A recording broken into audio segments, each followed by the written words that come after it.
Everyone can see the screen? Yes, sir. Okay. Yes, ma'am. Let's move ahead to the next set of questions.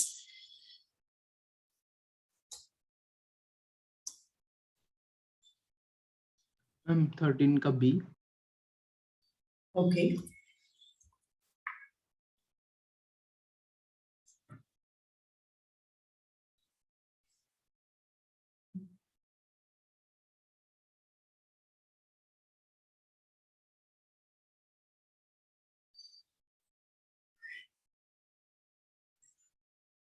Ma'am 14 का सी.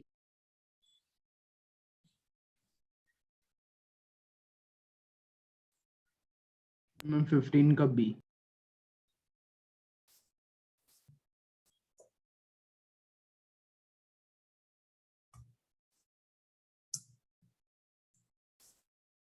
Ma'am 13 में ma'am थोड़ा confusion है. Okay.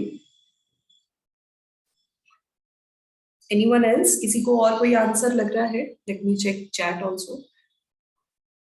14C. Okay.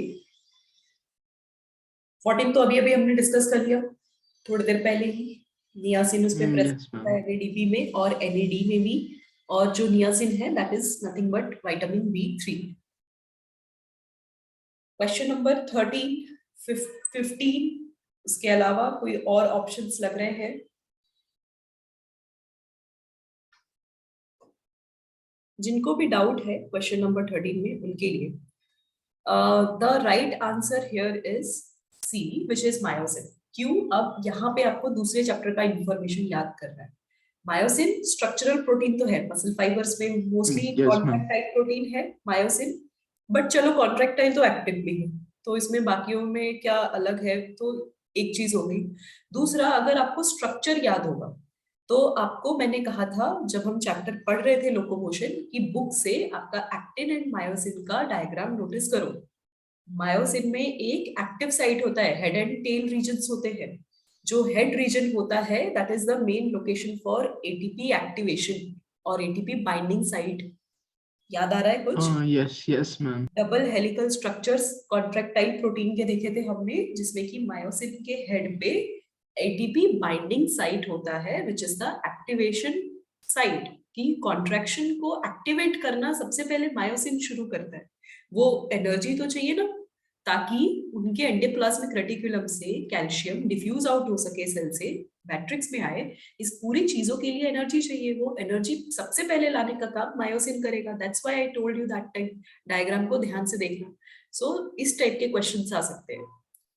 तो ये question का right answer is C. Collagen नहीं है. Collagen कहाँ पे काम आता है? कोलेजन फाइबर्स बेसिकली वो मैट्रिक्स बनाने में और स्ट्रेंथ प्रोवाइड करने में, जो कनेक्टिव टिश्यूज होते हैं उनको. करेक्ट. सो जितने भी मतलब जो लूज कनेक्टिव टिश्यूज हैं और जो डेंस कनेक्टिव टिश्यू हैं, उन दोनों का जो मैट्रिक्स है वो यही है, कोलेजन. राइट. मोस्टली है. इट्स नॉट And trypsin पूरा is वही है. only enzyme. Trypsin is only enzyme. Protein को डाइजेस्ट करवाने के लिए, राइट? प्रोटियोलाइटिक एंजाइम है. Actin is only structural protein. तो कोलेजन और एक्टिन ओनली प्रोटीन हो गए, they are structural part. Trypsin means actin तो मोस्टली कॉन्ट्रैक्टाइल है, ट्रिप्सिन ओनली एंजाइम. तो यहाँ पे मायोसिन ही है जो बोथ एंजाइमेटिक क्वालिटी भी रखता है एंड स्ट्रक्चरल प्रोटीन तो है. So that's why answer is C. Question number 14, 15 में कोई डाउट? Question number 15 पे आ जाओ. Okay. एपोएंजाइम. मैम प्रोटीन का वो पार्ट जिससे हमने कोएंजाइम निकाल दिया. ओके. एंड होलोएंजाइम, प्रोटीन बिकॉज़ नहीं पहले मतलब होलोएंजाइम मैंने एंजाइम आपको बताया नहीं है. So what exactly is होलोएंजाइम? मतलब जो एपोएंजाइम जो है, मतलब जो एंजाइम का रिमेनिंग पार्ट है और कोएंजाइम दोनों का जो कॉम्प्लेक्स बनता है वो. राइट. होलोएंजाइम, होलो means complete functional unit.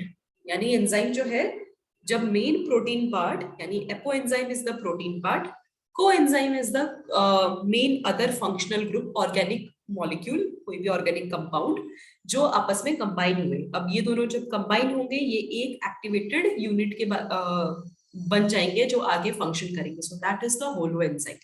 now वो complete enzyme हो चुका है which is activated. So answer B is correct over here. Let's move on.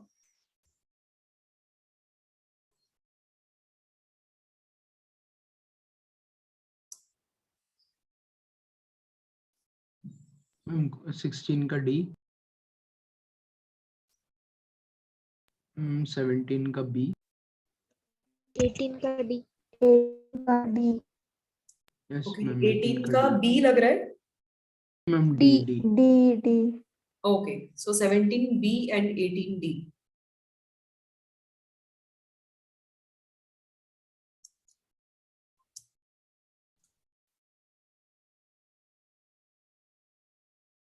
Okay. Question number 16. All are correct. All answers are correct. But question number 16 में मैंने एक और word option number A आपको बताया नहीं है. You understood today feedback inhibition, ये समझ में आ गया. Competitive inhibition last time ही समझ गए थे. Uncompetitive obvious है. जो competitive होगा उसका opposite कि वो inhibit तो करेगा, बट अगर उसके साथ कोई और मोस्ट ज्यादा पोलर है, ज्यादा एक्टिव मॉलिक्यूल है, तो वो ज्यादा कंपीट करेगा नहीं, बीच में आएगा नहीं. तो एलोस्टेरिक, किसी को पता है इसका meaning?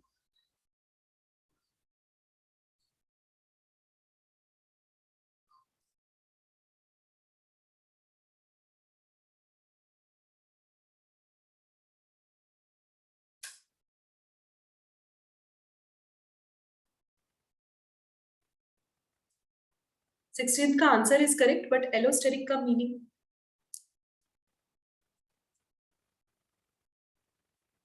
Okay, if you don't know then एक चीज सबको इतना पता है, एंजाइम में एक्टिव साइट होता है जहां पे सबस्ट्रेट बाइंड होता है, राइट? बट एक ऐसा भी साइट होता है, मींस किसी एंजाइम में कि एक एक्टिव साइट भी होता है, बट एक और ओपन साइट रहता है जो सिर्फ और सिर्फ इनहिबिटर्स के लिए रहता है, मींस उन्हीं के लिए प्रेजेंट रहता है. तो अगर दो साइट्स है, दो कनेक्टिंग साइट है, जिसमें एक है active which is only for substrate, but पता है एंजाइम को कि आपको जो स्टॉप करना है, तो उनके लिए स्पेशल टाइप ऑफ इनहिबिटर्स आएंगे जो दूसरे साइट पे आएंगे, ब्लॉक करेंगे.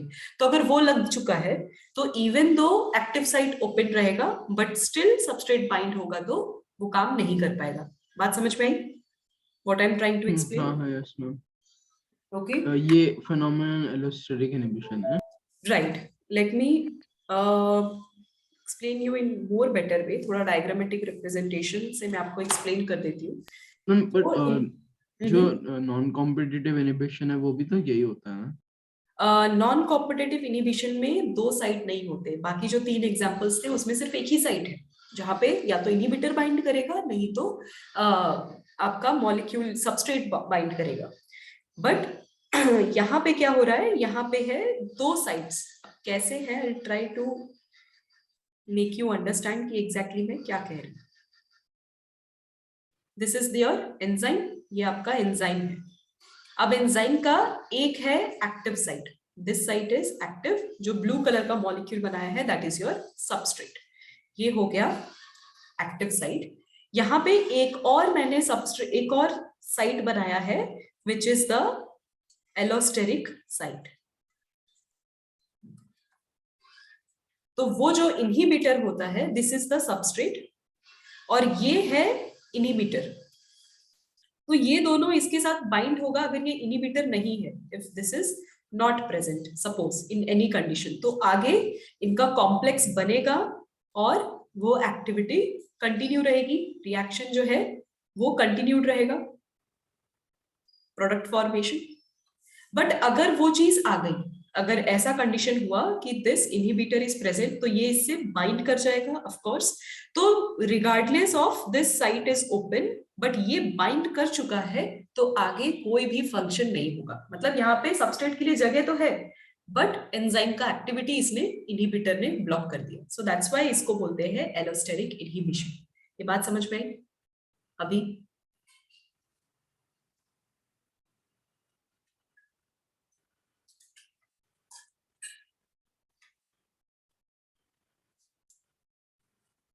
नहीं समझ में आया, कोई भी पॉइंट में डाउट लग रहा है तो तुरंत पूछो कि क्या डाउट आ रहा है.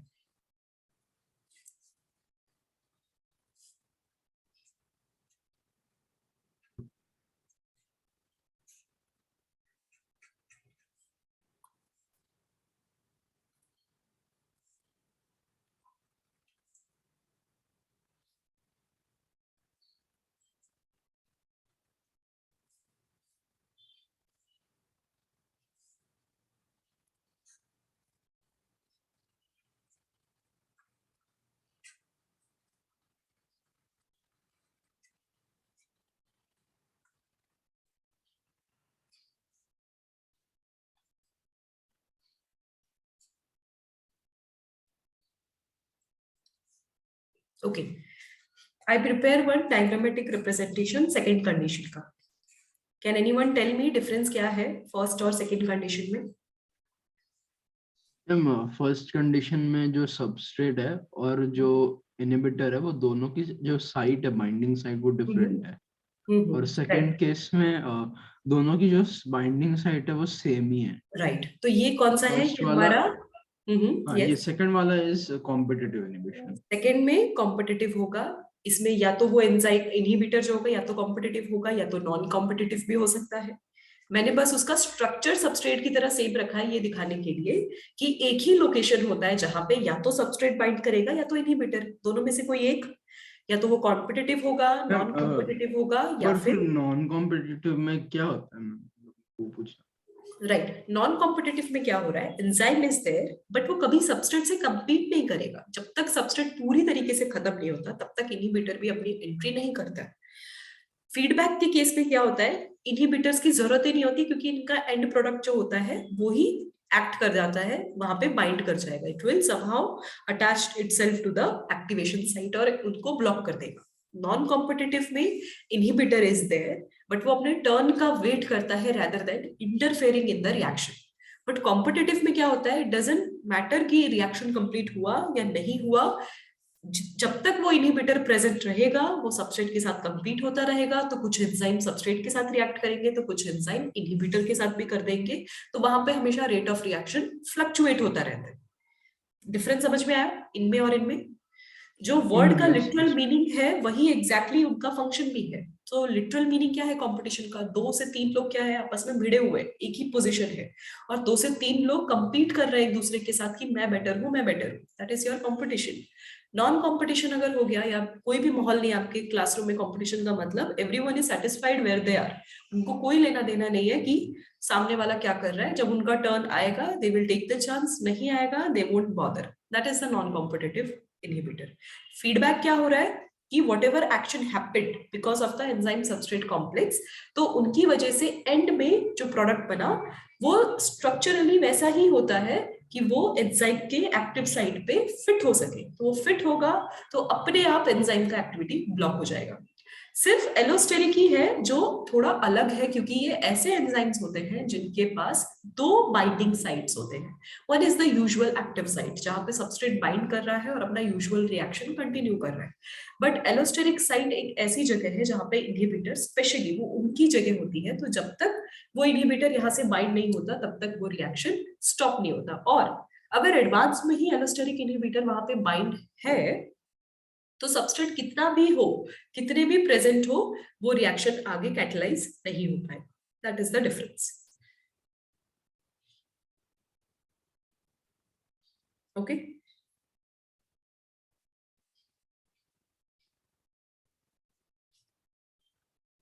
इसका एक एग्जाम्पल अगर आपको देना हो, रेस्पिरेशन के केस में रेस्पिरेशन का मीनिंग क्या है कि एनर्जी फॉर्मेशन. माइटोकॉन्ड्रिया में at the end after Krebs cycle energy formation होना चाहिए. That is your respiration process. तो रेस्पिरेशन के केस में कभी कभी ऐसा होता है कि एटीपी का प्रोडक्शन जो है वो बहुत ज्यादा हो जाता है, यानी उसका ऑक्सीडेशन बहुत ज्यादा हो गया और एटीपी ज्यादा प्रोड्यूस हो गया. तो जो एटीपी सिंथेज है उनके पास एलोस्टेरिक साइट्स होते हैं in that particular area mitochondrial region में. तो उनके पास इनहिबिटर बाइंड कर जाते हैं ताकि इवन दो उनके पास इवन इनफ रॉ मटेरियल है, ग्लूकोज है, बहुत कुछ है, पायरुवेट कंपोनेंट्स इनफ है, बट स्टिल रिक्वायरमेंट नहीं है अभी कि और क्रेब साइकिल करे, कंटिन्यू हो या फिर एटीपी बने. तो उस चीज को टेम्पररली स्टॉप किया जाता है. सो that is one of your example. Everyone understood और नॉट? ये कॉन्सेप्ट समझ में आया?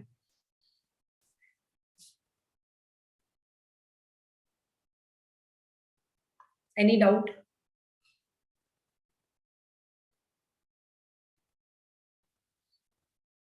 No? Shall I move No ahead? ma'am. Yes ma'am. If no, then okay. Okay, next question.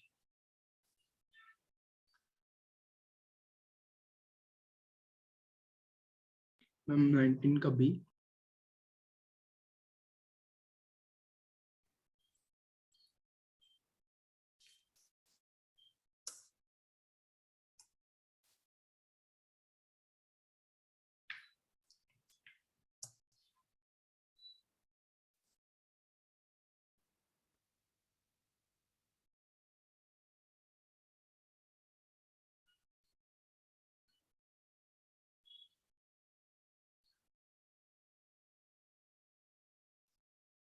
Ma'am 21 का भी। 1 का बी, ओके। यस मैम, 21 का B.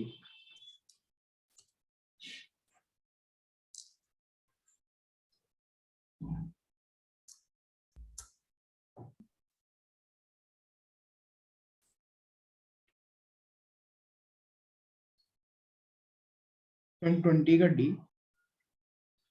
Okay, anyone else? किसी को ऐसा लग रहा है कोई भी क्वेश्चन समझ नहीं आया या कोई और ऑप्शन राइट है?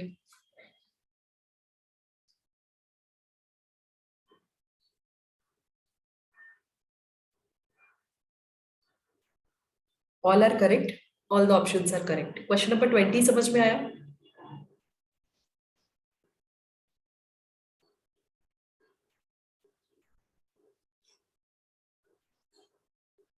वाई मेटाबॉलिज्म वाला ऑप्शन करेक्ट है, ये बात समझ में आई?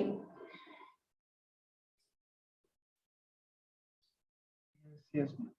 Okay, so to brief it out, metabolism एक जनरल टर्म है जहां पे कहीं ब्रेकिंग और कंस्ट्रक्शन चलता ही रहेगा। बाकी सारे तीनों टर्म्स प्रिसाइज टर्म्स हैं।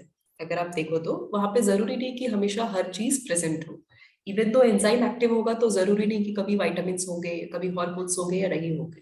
बट ओवरऑल मेटाबॉलिज्म का मीनिंग क्या है कि इन जनरल कोई भी chemical reaction, biochemical reaction body में हो रहा है, that is metabolism. So general term है, उसमें सारी कैटेगरीज आ सकती है, सारे एलिमेंट्स आते हैं। So D is the right answer. Okay, let's move on.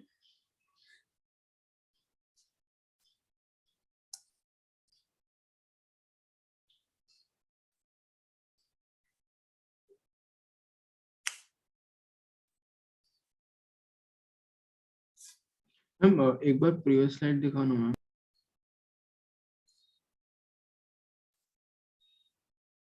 Ma'am इसमें जो 21 का डी ऑप्शन मैम वो क्या है? स्पेरोजोम्स। हाँ yes yes. Okay, spherosomes basically organelles हैं बच्चे। सेल स्ट्रक्चर अगर आपको याद आ रहा होगा, सेल ऑर्गेनल्स के बारे में हमने स्फेरोसोम्स, ग्लाइऑक्सिसोम्स, पेरोक्सिसोम्स, इन सब के बारे में पढ़ा था। तो वहीं पे एक कंपाउंड आता है। ओके, यहाँ पे स्पेलिंग गलत है। Spherosomes, this is the word. Spherosomes basically small organelles हैं, सिंगल मेम्ब्रेनस ऑर्गेनल्स, जिनका मेजर वर्क होता है लिपिड स्टोर करना अपने पास और उनको प्रोसेस करवाना। लाइक लिपिड की पैकेजिंग या उनकी जरूरत है, सो वहां पे मोस्टली स्फेरोसोम्स प्रेजेंट होते हैं।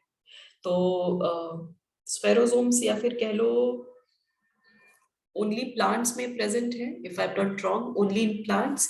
And they act as lipid packaging और storage organelle, specialized for that. अभी याद आया? Okay okay ma'am. Yes yes. Okay, अगर जिनको मैम नहीं मतलब वो याद आ रहा है, माइक्रो बॉडीज, हम जो हाँ, माइक्रो जो हम बॉडीज माइक्रो होते हैं वो बॉडीज क्या? पढ़ते हैं, right. Inclusion bodies and micro bodies, हम जो हमने सेल्स में जो स्पेशली हमने पढ़ा था after finishing all the major organelles, तो एंड में छोटे छोटे कुछ कॉलम्स हैं। अगर बुक में नहीं मिल रहा है एनसीईआरटी में, तो मॉड्यूल में बहुत क्लियरली दिया हुआ है, तो वहां पे आप देख सकते ओके ओके मैम। हो। Okay, thank you thank you. 24 LNI। Okay, 24 alanine, ma'am 23 का यस। ए। 23 ए।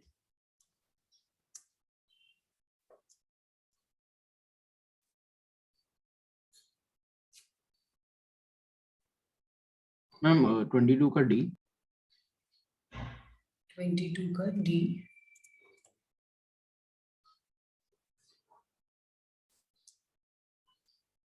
Okay, anyone else? कोई और ऑप्शन? मैम मुझे 23 का बी लग रहा है। Okay, okay, anything else?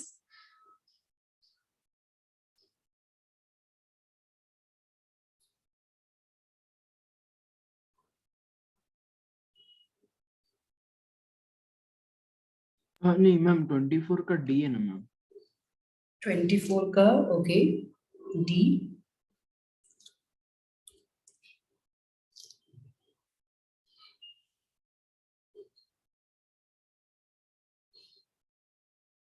Okay, चलो सबसे पहले क्वेश्चन नंबर 22 देख लेते हैं।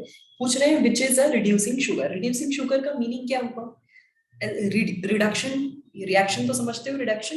यस तो यस ऐसे शुगर जिनमें कैपेसिटी है as a reducing agent use कर means as a reducing agent काम करने की। तो जो रिड्यूसिंग एजेंट होता है, जब दूसरों को वो रिड्यूस करता है तो खुद ऑक्सीडाइज हो जाता है ना। जब रिड्यूसिंग एजेंट yes yes दूसरे मॉलिक्यूल्स को means as per chemical reactions और ऑर्गेनिक में अगर कुछ वर्ड्स पढ़ोगे आप, सो बहुत सारे ऑर्गेनिक रिएक्शंस आप पढ़ोगे। I think some 30-40 important essential organic reactions होते हैं आप लोगों के, तो both 11 12 including, I am not sure about it. तो वो जब पढ़ोगे वहां पे आप बहुत सारे रिड्यूसिंग शुगर्स के बारे में भी पढ़ोगे, including glucose, glucose, fructose, galactose. ये तीनों मोनोसेकेराइड्स हैं और ये तीनों ही रिड्यूसिंग एजेंट का काम करते हैं। तो यहाँ पे answer is a. Rest all, जितने भी बाकी पॉलीसेकेराइड्स और इनके जो एलिमेंट्स दिए हैं, rest all are do not act as any kind of agent, only galactose. Question number 23। Question number 23 का most abundant RNA in the cell is rRNA. Okay okay ma'am. Okay, so uh जो था आपका पहले वो right था। Then question number मुझे लगा कि 24। क्योंकि एमआरएनए प्रोटीन बनाने में यूज होता है शायद से इसकी वजह से। ओके, क्योंकि मैम जब 24 आपने चैट वो में भी बताया था ना central dogma of life, right right. कि Okay, जब आप maybe protein that way. Right, mRNA right, से right. बनाते हो। So, but abundant mostly rRNA क्योंकि maximum उसकी requirement हमारे पास ज्यादा है to synthesize the protein. Okay, बहुत सारे बच्चे क्वेश्चन नंबर 24 को करेक्ट कर रहे हैं। Answer is D. ये तो फैक्ट बेस्ड हाँ यस क्वेश्चन यस है। मैम, फैक्ट बेस्ड है। ग्लाइसिन इसमें हाइड्रोजन ही होता है सिर्फ, ग्लाइसिन राइट, सिंपलेस्ट अमाइनो जो एसिड है। एक्स्ट्रा फंक्शनल ग्रुप है। राइट, और मैंने आपको जब फर्स्ट एनसीईआरटी का डायग्राम बताया था, जितने बच्चों ने पेज नंबर बायोमोलिक्यूल क्लासेस 145 वाला। राइट राइट, जिन्होंने अटेंड किया था फर्स्ट टाइम जब मैंने आपको एलिमेंट्स और उनके स्ट्रक्चर बताए, तो हमने ग्लाइसिन अमाइनो एसिड का स्ट्रक्चर देखा था। सो वहां पे आर ग्रुप की बदले सिर्फ और सिर्फ एच ही प्रेजेंट रहता है, बाकी जगह दूसरे फंक्शनल ग्रुप्स ऐड हो जाते हैं, ग्लाइसिन में नहीं होता। It is one of the simplest. Okay, चलो let's move on next portion. Ma'am 25 का सी। ओके, जस्ट हमने अभी एग्जांपल इसका देखा आई गेस मिड लाइन में। हाँ yes ma'am.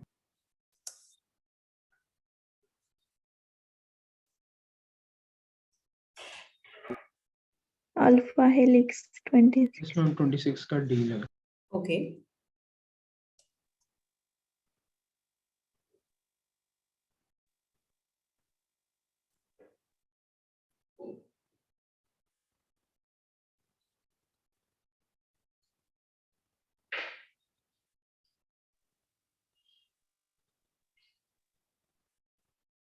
Okay Siddique, just मैंने आपका मैसेज देखा और मैंने वहां स्लैश स्लैश पे और भी रुचिर और मौसिम के नाम देख रही हूँ। आप तीनों एक ही आईडी से अभी ज्वाइन हो रहे हो क्या? हाँ ma'am. Okay okay, just wanted to confirm that, no problem. Okay, 27 का सी।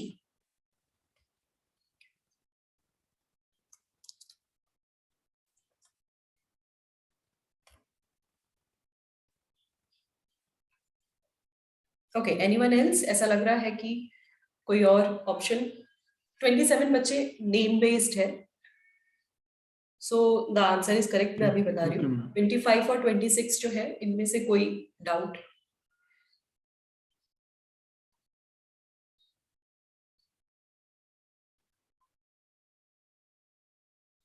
ट्वेंटी फिफ्थ अभी आपने मेटल आयंस का देखा था। So iron is associated with the cytochrome. Can you tell me the situation? Iron cytochrome का एग्जैक्टली कहाँ पे association था? फोटोसिंथेसिस में, जब इलेक्ट्रॉन ट्रांसपोर्ट, बेसिकली दोनों में, रेस्पिरेशन में भी इलेक्ट्रॉन, जब इलेक्ट्रॉन ट्रांसपोर्ट की बात करेंगे। करेक्ट, जब आप रेस्पिरेशन कर रहे थे, फोर साइटोक्रोम कॉम्प्लेक्सेस के सी। बारे में हमने देखा था। हाँ हाँ yes right, cytochrome Q and quinone basically, plus हाँ साइटोक्रोम ए सी एंड दूसरे उनके साथ एसोसिएटेड आयरन एंड कॉपर के सेंटर्स। याद रखो, इतनी सारी चीजें, इतनी बेसिक चीजें याद रखनी पड़ेंगी। तो उस टाइम पे हमने आयरन और साइटोक्रोम का एसोसिएशन देखा था। 26 का आई थिंक जब मैंने आपको स्ट्रक्चर बताया, I told you clearly, alpha helix most common है, साथ ही साथ बीटा प्लेट्स भी प्रेजेंट होते हैं, बट द क्वेश्चन ने ही क्या पूछ लिया कि मोस्ट कॉमन सेकेंडरी स्ट्रक्चर क्या है, so alpha helix is the right answer. Question number 27, Kuhne is the person जिन्होंने enzyme as a terminology coin किया था, so that's why this is also correct. Let's move on next part.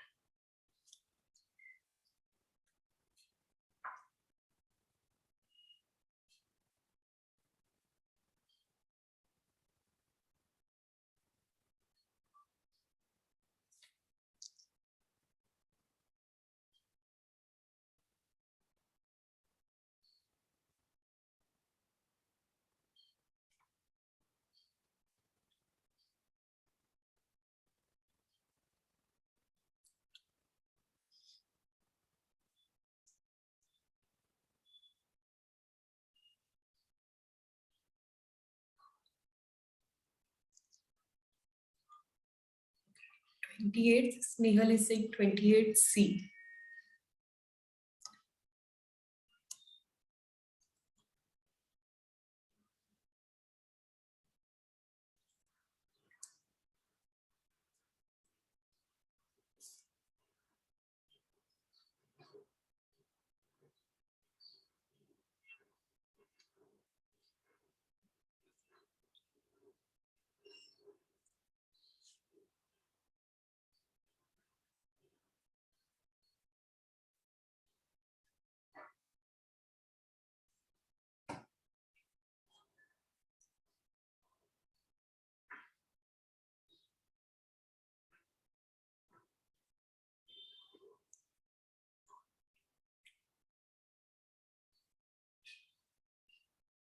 Okay, shall I explain question number 29 in 30?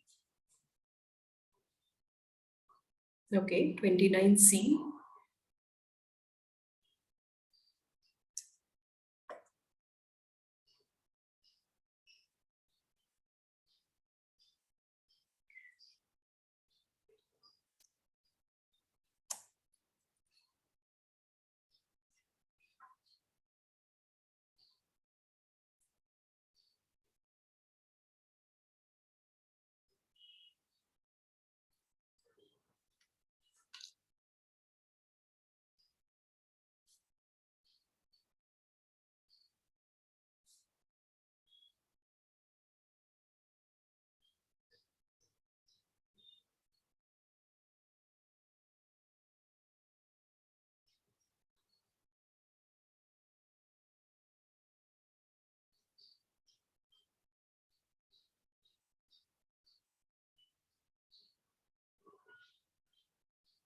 Okay, चलो question number 30 पहले देखते हैं.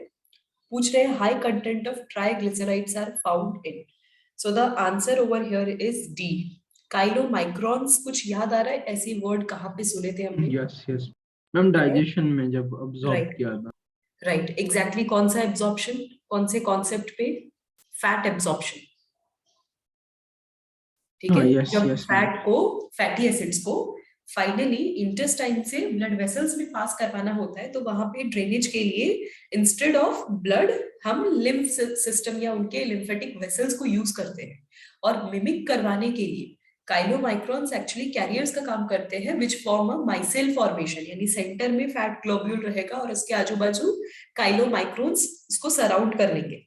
ठीक है, सो इस तरीके से वो स्मॉल ड्रॉपलेट्स और माइसेल्स बनाते हैं और इन द लिम्फेटिक वेसल्स वो फैट को एब्जॉर्ब करवाते हैं, क्योंकि लिम्फेटिक वेसल्स का one of the important function is to carry fat also. So यहाँ पे आंसर इज डी. बट आपको VLDL बाकी सारे ऑप्शंस भी एक्सप्लेन कर देती हूँ कि क्या है. सो इसका फुल फॉर्म सब लोग लिख लो. It is very low density lipid. VLDL is very low density lipid. Okay, lipid या फिर लाइपोप्रोटीन भी आप बोल सकते हो. It varies. फुल फॉर्म जो है ये वर्ड लिपिड या लाइपोप्रोटीन. तो LDL लो डेंसिटी लिपिड और HDL हाई डेंसिटी लिपिड ऐसे. राइट, लो डेंसिटी लिपिड या लाइपोप्रोटीन एंड HDL भी हाई डेंसिटी लिपिड और लाइपोप्रोटीन. सो बेसिकली ये तीनों क्या है, all this three are type of cholesterols. तो ये तीनों का नाम कोलेस्ट्रॉल के अंदर भी आप लिख सकते हो। यहाँ पे एलडीएल जो होता है, it is the bad cholesterol, this one is the bad cholesterol, this one is the good cholesterol.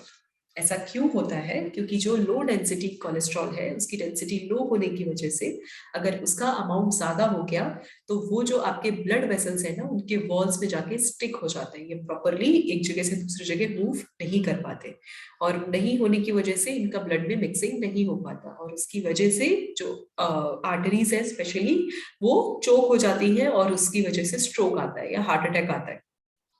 That's why it is dangerous. जबकि हाई डेंसिटी के साथ इसका कोई ऐसा इशू नहीं है। बट कोलेस्ट्रॉल इन जनरल बुरा नहीं होता, कोलेस्ट्रॉल आपकी बॉडी के लिए बहुत जरूरी होता है। जैसे आपकी जो मोटर एंड सेंसरी न्यूरॉन्स है, उनके नेटवर्क्स हैं, या फिर कहीं भी चेन्स होते हैं, तो उनको प्रोटेक्ट करने के लिए ये लाइपोप्रोटीन्स ही होते हैं जो उसके अराउंड एक इंसुलेटिंग शीथ का काम करते हैं।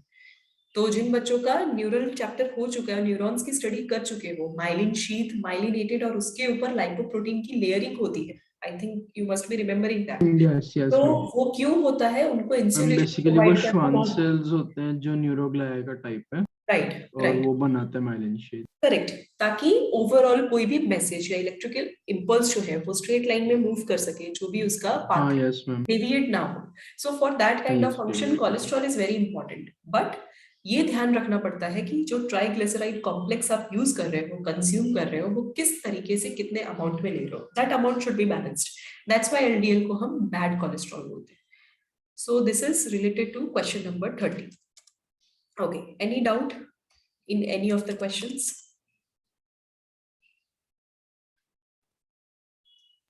No doubt. ओके,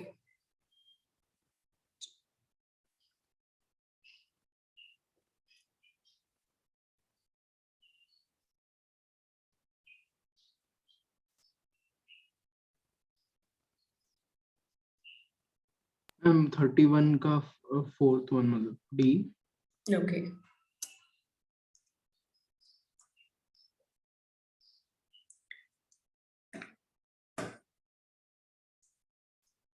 मैम 32 का बी। 32 का बी। ओके,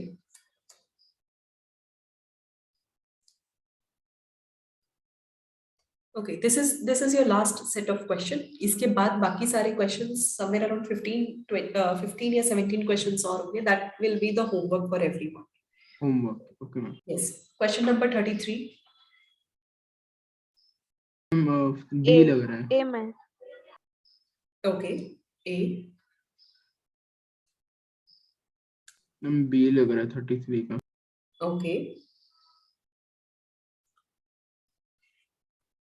चलो क्वेश्चन नंबर 31 सबसे पहले देख लेते हैं। आई थिंक मैंने आपको सारे स्ट्रक्चर्स जब बताए थे, हीमोग्लोबिन एग्जांपल दिया था, उनके पास बहुत सारे सब यूनिट्स प्रेजेंट हैं, 2 alpha 2 beta units, total 4 units हैं। एंड जो यूनिट्स होते हैं, इंडिविजुअल यूनिट क्या है, वो खुद सेकेंडरी या टर्शियरी स्ट्रक्चर्स होते हैं। तो क्वाटरनरी किसको बोलते हैं? जब बहुत सारे सेकेंडरी या टर्शियरी कॉम्प्लेक्सेस का एक साथ असेंबली होगा, that will be the quaternary structure of the protein. So hence D is the right answer. Then question number 32, which is the most abundant biomolecule on earth? That is the protein part, हर चीज का basic structural part. But anyone knows कोई और है protein के competition में closely associated to this one? Carbohydrate. Good, carbohydrate. So एक और चीज, बुक टू बुक वेरी करता है, कुछ बुक प्रेफर करते हैं carbohydrate to be the answer. तो ये एक चैलेंज होगा आपके लिए to actually get the right answer. But एक और बता दो, नीट में इतना स्ट्रेट फॉरवर्ड क्वेश्चंस नहीं आएंगे, just for your building your information, मतलब आपकी नॉलेज को वो करने के लिए। So let me just mark this question कि मैं क्या करूंगी, एक बार ये कंफर्म करूंगी कि exactly majority of the books and as per current situation कौन से आंसर को हम फॉलो कर रहे हैं, that I will confirm for you. Question number 33, in which of the following an anticodon occurs? Okay, so central dogma जो last time आपने बोला था कि मतलब अगर आपको याद आ रहा है, सो एंटीकोडॉन जो होता है मोस्टली ये टीआरएनए में अकर होता है। एमआरएनए के पास मैसेजेस हैं, बट उसका मैसेज का एक्चुअली इंटरप्रिटेशन जो है ना वो टीआरएनए का कॉम्प्लेक्स जब एसोसिएट होगा तभी वो इंटरप्रेट कर पाते हैं। और एक एंड पे आरआरएनए रहता है, वो क्या करता है फटाफट अमाइनो एसिड्स को कलेक्ट कर करके मल्टीपल परम्यूटेशन कॉम्बिनेशन के साथ प्रोटीन बना रहा होता है। आरआरएनए है, राइबोसोमल है, तो उसका काम प्रोटीन सिंथेसिस होगा, बट वो प्रोटीन को बनाने से पहले वो मैसेज पढ़ना बहुत जरूरी है कि कौन सा वाला अमाइनो एसिड बन रहा है। तो एमआरएनए के पास मैसेज तो है, पढ़ने का काम टीआरएनए करता है, that's why anticodon. So answer is a over. Better आप 12th स्टैंडर्ड में जब बायोटेक टॉपिक पूरा पढ़ोगे तब आपकी ये अंडरस्टैंडिंग थोड़ी और बेटर हो जाएगी। ओके चलो, this is it for today. I hope everyone learn today something related to biomolecules, because it is the most weighted chapter. पूरे साल बच्चे वेट कर रहे थे, so I thought let's take more time और इसके ऊपर थोड़ा बेटर रिविजन करते हैं। ओके, बिफोर गोइंग एक क्वेश्चन, नेक्स्ट क्लास में कौन से चैप्टर का रिवीजन आपको करना है, क्या लगता है कौन सा डाउट सेशन रहेगा? क्योंकि अब मॉर्निंग क्लासेस सिर्फ और सिर्फ डाउट एंड क्वेश्चन प्रैक्टिस रहेंगे, दैट्स इट।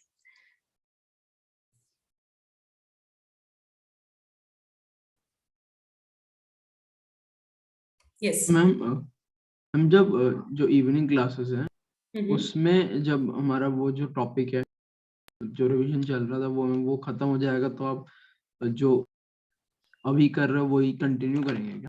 फिर इवनिंग क्लासेस में हाँ कुछ 2-4 बच्चे हैं जो जिनको अपॉर्चुनिटी नहीं मिल रही, तो वो बच्चों को उनको जो उनकी जो रिक्वायरमेंट होगी वो आप लोगों के लिए ये है morning classes. So you tell me, first unit shall I confirm that?